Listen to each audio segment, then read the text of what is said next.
Hi, everyone. I hope you're having a great week this week. I was here at the church shooting some messages, and I thought, you know what, I'm going to stop just for a moment and do a word of encouragement because there's something that I was reading in the Homegrown Reading Plan that really stuck out to me, and I want to share it with you today. As human beings, we tend to be forgetful. Actually, let me reframe that a little bit. As human beings, we have no difficulty remembering negative things. That's not a problem for us. We tend to dwell upon the bad things that happen to us. How many of you, 10, 20 years ago, someone said something that was hurtful to you and you can still recall it to this day? Or maybe you had a really just bad experience, a moment of despair, moment of loneliness, and that is something that you can still replay in your mind to this day, and it still appears fresh. You see, as humans, we tend to forget the good things when we should forget the bad things and recall the good things. As I was looking at the reading plan, our reading plan passage next week is Joshua 1 and 24. And in Joshua 24, there's something really cool that happens.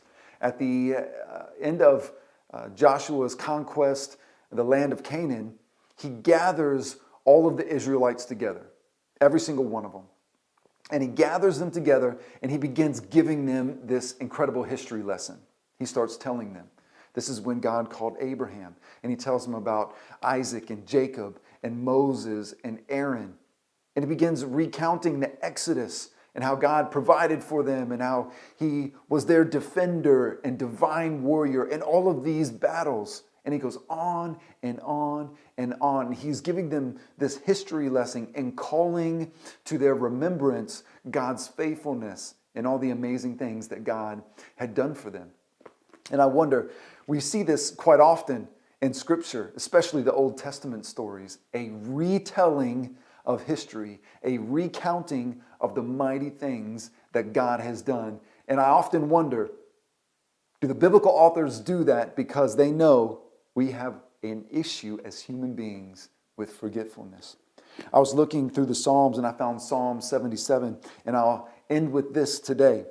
Psalm 77 is written by Asaph, and listen to what he says. I cry out to God, yes, I shout. Oh, that God would listen to me. When I was in deep trouble, I searched for the Lord. All night long, I prayed with hands lifted towards heaven, but my soul was not comforted.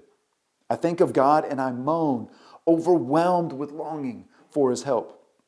You don't let me sleep. I'm too distressed to even pray. I think of the good old days, long since ended, when my nights were filled with joyful songs. I search my soul and ponder the difference now.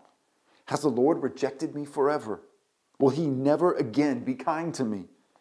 Is his unfailing love gone forever? Have his promises permanently failed? Has God forgotten to be gracious? Has he slammed the door on his compassion? And I said, this is my fate. The Most High has turned his hand against me. But watch what Asaph writes in verse 11. But then I recall all that you have done, O Lord. I remember your wonderful deeds of long ago. They are constantly in my thoughts. I can't stop thinking about your mighty works. O God, your ways are holy. Is there any God as mighty as you? You are the God of great wonders. You demonstrate your awesome power among the nations. By your strong arm, you redeemed your people, the descendants of Jacob and Joseph. He ends his psalm by talking about the Red Sea experience, about how God made a way where there was no way through the Red Sea. And Asaph recalls to mind in moments of deep despair the goodness and the history that he had with God. And that's my encouragement to you today.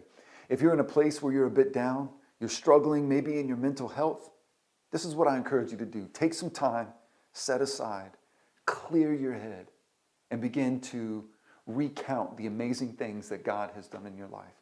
Even if you want to grab a pencil and a piece of paper and just begin to write the history that you have with God. And as you recount his blessings and his graciousness towards you, May you come to understand him in a greater way, and may you find encouragement in your history with God. Be encouraged today. We love you, and we'll see you soon.